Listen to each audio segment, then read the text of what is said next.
Good afternoon.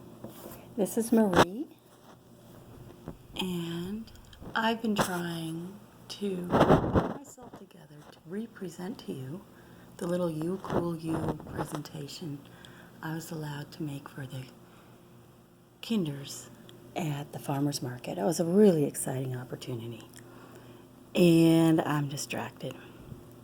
So here's something I'd like to do. Number one, I do get really nervous talking. But you don't know me, and you don't know why to believe me or listen or spend your time with me. And I just want to share with you some resources. Okay? So where do I get these ideas and what are they based on? So way back when some of us used to go to college, you have to spend a lot of money on textbooks, right? So this was one of them. Cha-ching, cha-ching, cha-ching. So this is the textbooks you get in architecture school. Anybody looking at this will know this is pretty vintage. Okay, and I've got some even more vintage items on this table. But I hope that you would let me go along through these. And because I'm kind of nervous, I would like to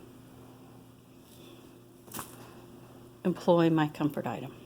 Hello, Thermi.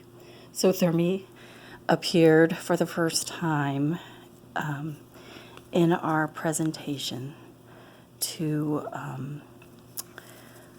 kinder pre-K for half an hour at the farmer's market June 5th at Mesa Arts Center, and it was a fantastic opportunity. And so I'd like you to meet Thermi. Thermi is a sock puppet. Actually, Thermi came about with a different purpose in mind.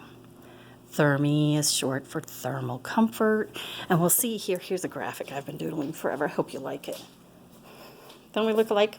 That's me, right? Thermi is the thermal horse. Oops.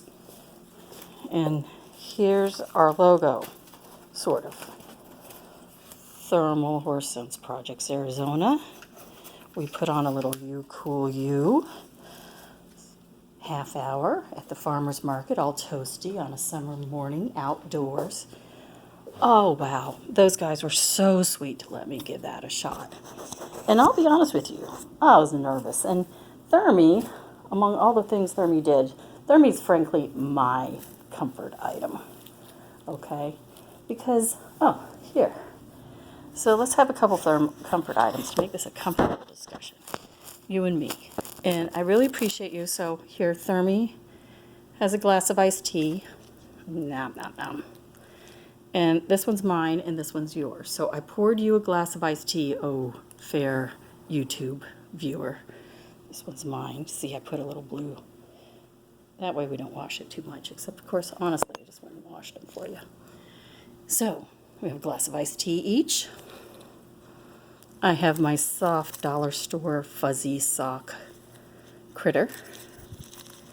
And I've got a phyllo clay tool, which I want to have, thank you, Thermi, as a pointer. Okay, so I just want to show you some resources. All right, just so you don't believe me. No, don't believe me. Prove things for yourself. So let's go through this really quick. So first thing, graphic standards, they use a lot of resources themselves. But here's a really important map for, yes, us. Okay, see this spot right here? That's our region.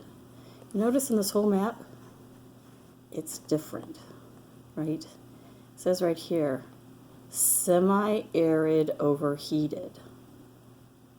Is there any place else in our country like that? This area says humid overheated. Very different, right? There's some lovely other graphics here. Now, people might recognize on the opposite page, this is from Architectural Graphic Standards, Regional Climate Considerations, okay? This is something you learn in AC school, basically. There's dry bulb temperature across the bottom. That's just like your regular thermostat. Okay, this is a conventional way of dealing with heat for everywhere, right? But we're different, right? But you know what? We all rely on our ACs. We know that City of Phoenix would never exist if it weren't for air conditioning. And that thing, wow, our thermostats work off of dry bulb, just your regular, what's the temperature out?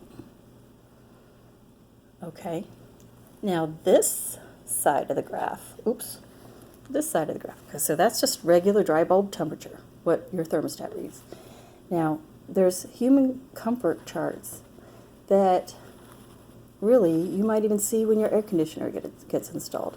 This is humidity because a conventional air conditioner manages humidity. And you know what? Inside even an Arizona house, mine is up over my washer dryer. We have a lot of humidity inside our houses more than outside.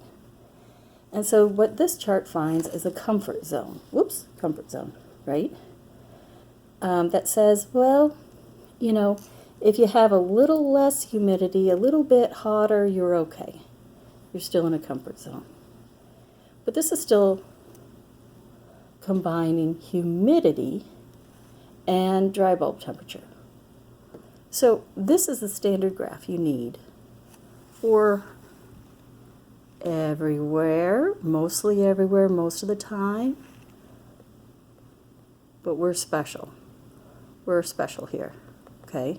Plus, we have a large urban area. What is it, the 6th largest? And we have arid overheating conditions. What difference does that make? Thermi, what difference does it make? Actually, it should be an advantage, okay? But over here, I have another resource. So this is just straight out in graphic standards. What is this book? This is like the desk book of every architect. It's got everything from, I don't even know what they do these days. You just download it from the internet. It's got everything from the proper sizes of roadways or conventions of whenever, wall sections, how big a tree really is, what really is inside a wall, roof details. Oh, it's got really furniture sizes. Imagine not having the internet. So this is every standard. This is like the book of all convention. And yeah, it's old. It's old. Oh, it's pretty good for things like, what is the exact size of a tennis court? Oh, always had to have this kind of stuff. Okay? But in this, these standards are there, and we don't even know to look at them sometimes, even when they can point out that many things that are standard might be a little different for us, because we're right here on this map. Very much here on this map. Okay? You see, oh, this is my little standard upper thing. See any other area, okay? Semi-arid, overheated. We're the only big city here in the Phoenix metro area. Right here, that is in that zone. The biggest city, right? So we've got some things to learn. So luckily, there's a lot of smart people here.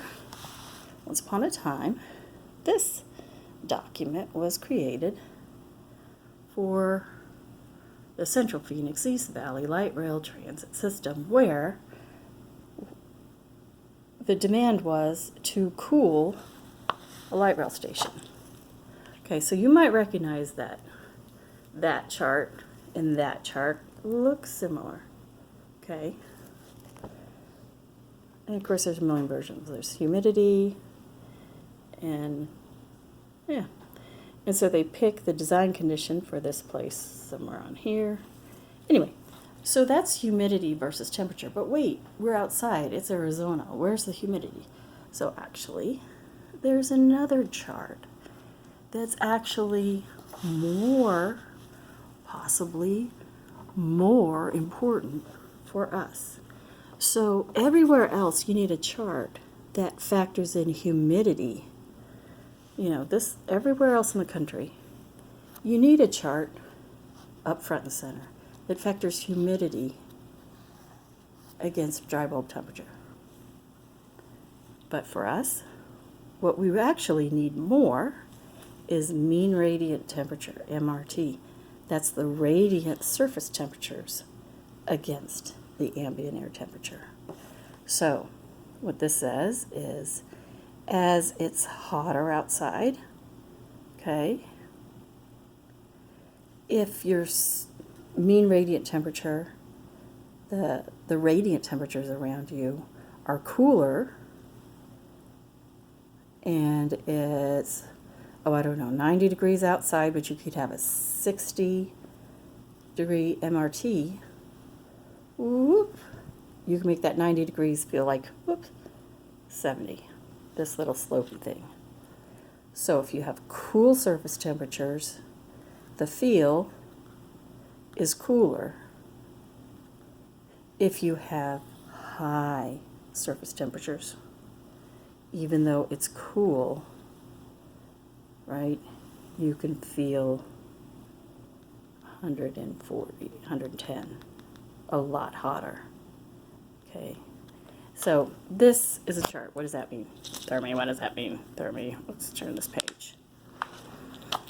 So, what is mean radiant temperature?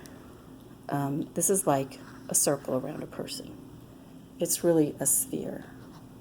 It's like all these surfaces. Definition of mean radiant temperature is the surfaces averaged. Mean means average. Okay? And you're gaining and losing according to surface temperatures. Radiant heat gain and loss happens more to the human body in an arid environment because humidity acts as a blanket. Okay? So when there was design for the light rail, okay, and you had a person standing on the station, we had to consider this pie. I call it a pie, okay? And that you would take a section, just a slice, even though it's really a sphere, okay? And just start to allocate things. So, of course you want shade, right? But we think outside shade from the sun is the most important thing. Well, actually, the top of that shade can get up to be 140 degrees, like many surfaces, right? Asphalt surfaces can get to be 160 degrees, right? So the effects of radiant fields on a person are just adding all these up. This, oh, they did mark an ambient temperature in this case here, this example, right? So it could be 106 degrees outside, but you can have the surface of a building be 120. You can have the surface of the asphalt measure 160. Oh, wait, I got to show you this. How do we measure the surfaces? Okay, do we use the thermostat, dry bulb? Nope. This guy is this ambient. This is what the weather forecast says. It's 106 degrees out. Okay, that's what this guy measures. But we can get ourselves surface. This is the world's cheapest one because that's how I roll. And it is a surface temperature meter. Okay. I really wish I had a little FLIR on my phone. Christmas present wish. Okay, so there you could take a surface temperature, and that surface temperature is 120. This surface temperature is 160, right? Even the top or the underside of your shade, oh, I need shade, that could be a lot. I think they figured this one they were going to count it as 100 degrees, right? Oh no, that's 100 degrees of their circle, percentage of their circle. Because in this example, they're trying to bring the technical down to a digestible rate, but you know, how we all judge that is different. So yeah, this one they're mathing out as 104 degrees. Super classic problem in our area. If you think too much that you need shade, that which you've created as a shade might heat up and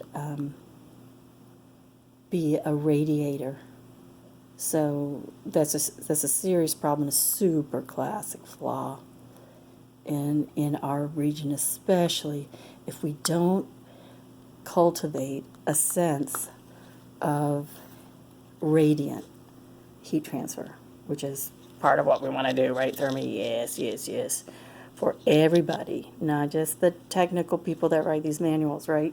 So anyway, one thing that's fun to do, hey, thank you, Thermi, she's got this. She's got this. Is run around and start taking, ooh, what's that? Take these things all over, okay? Because basically your air conditioner, your thermostat is assuming that, and back here, sorry, Thermi, help me out. Back here, see this line here? That is our false assumption we need to get out of. The false assumption is that surface temp, our MRT, matches our ambient air temperature. The thing is that almost never happens. Now, if you make the goal to make it happen, you miss all the goals you don't make, right? But if you make that goal, that's a good thing. But once you realize and you get your hands on the steering wheel right here, you can do better than that. You can look at this. This says if I had 60, let's do something, 70 degrees. Now that's not a frozen water bottle, just 70 degrees. That means that I can have it up to 90 degrees and still feel 80 degrees.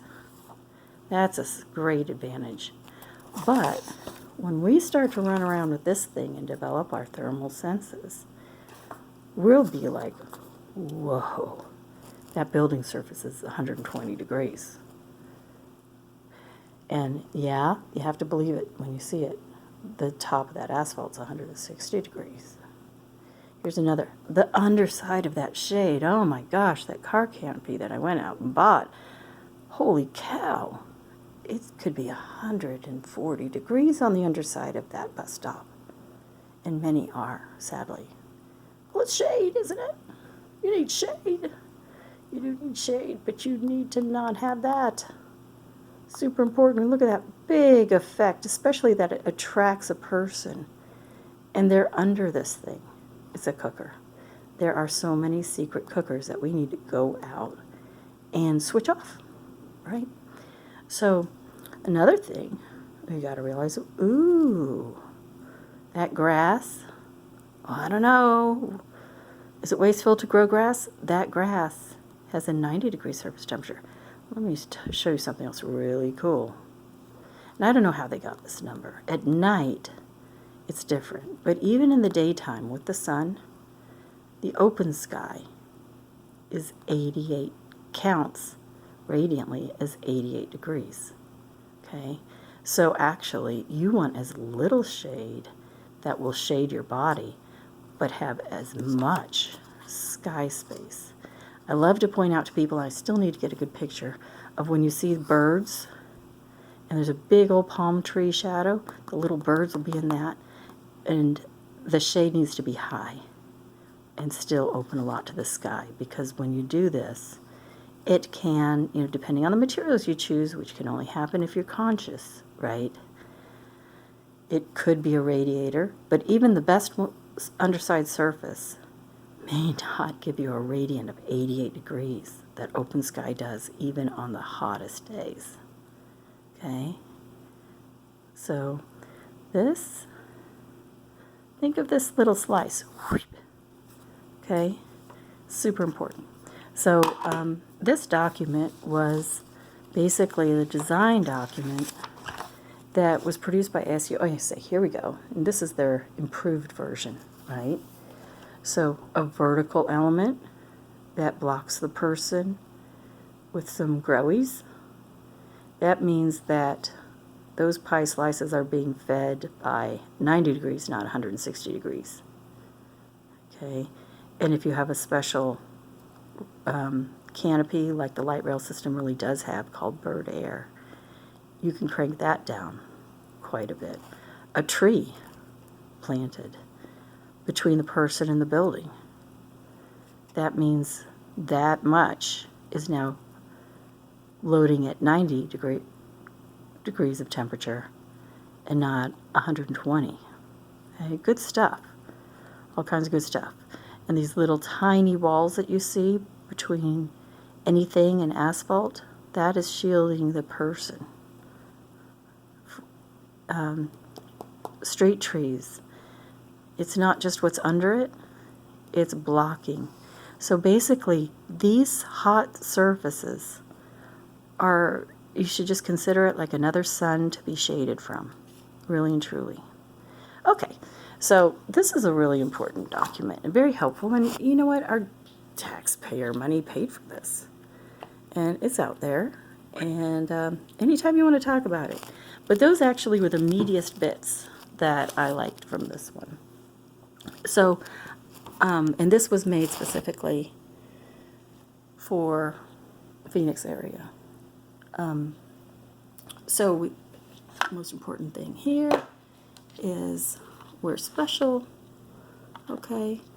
And building conventions, or our mindset convention, that's sort of brainwashed by forced air conditioning, doesn't apply to us here as much. Okay, it's different.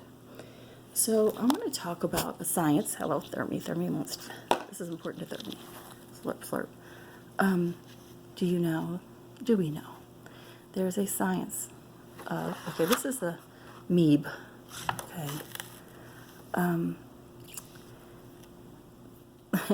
Here is a science called human comfort. The science is called human comfort. And that is the source of these charts. Okay, bioclimatic chart. And it's a whole science, it really is. And Thermi, nobody understands, right? But let's talk about human comfort. Let's try to put it in context to explain what it is and what it can do for us. Oops, Thermi, your legs are all messed up. So here's how I'd like to explain human comfort, okay? We need, we want to get our temperatures happy, right? But what are we really cooling? Are we cooling people? Are we cooling buildings? Are we cooling the planet? These are all concerns we have for cooling. We want to love them all. We want to get the globe to a happy temperature. We want to get our dwelling spaces to a happy temperature. We've got to get our human body at a happy temperature. And there's a couple other little scales in between here. There's an urban scale, because we hear of the urban heat island effect, which means, oh no, we need to manage the heat at an urban scale, particularly our fair city right here. And also there's a neighborhood scale that has a lot of opportunities that are kind of overlooked, okay? So we want to love them all, and my analogy for this is like they're siblings. The different scales are siblings. You kind of have to love them all. They're each different, and they all need the same love and understanding, but if you treat their situations as unique, you will learn how to better deal with the other scales. They are all related, and there's two ways to have hell to pay. One is to ignore one at the expense of the other, right? Two is to treat one like it is the other, because that won't work. No, that doesn't work. As a mom, I'll tell you that doesn't work. So what we need to do is we need to enjoy and appreciate the different needs and the different opportunities at these different scales, right? Yes. Okay, so Thermi, why are you here? Number one, Thermi's kind of soft and fuzzy and trying to comfort me from spazzing out while I'm talking to you.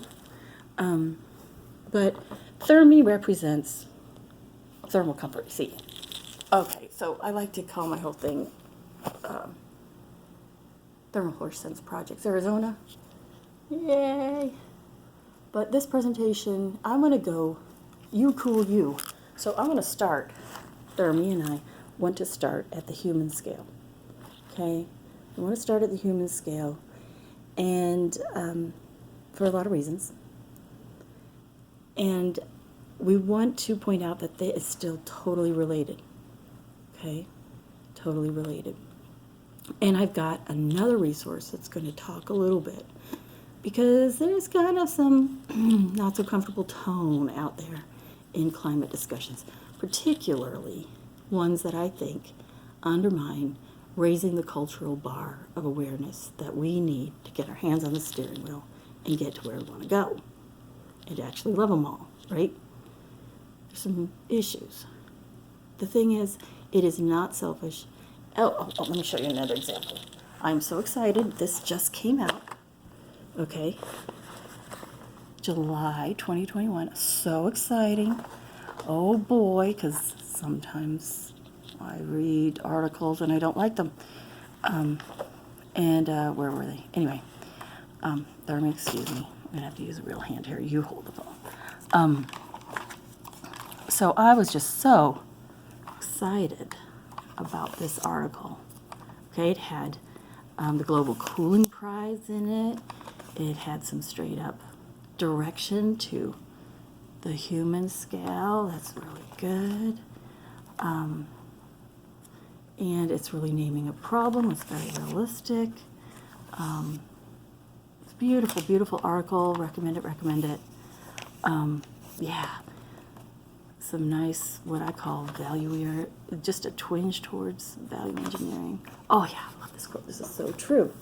Okay, this is the point I want to make.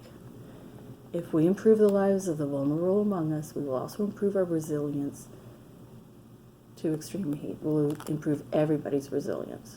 Okay? And that's really important. So I'm so excited about this article. Gets some nice technical things in there. And then it's like the Hindenburg. No! Terrible conclusion. I can't blame the author. I think they talked to the wrong architect.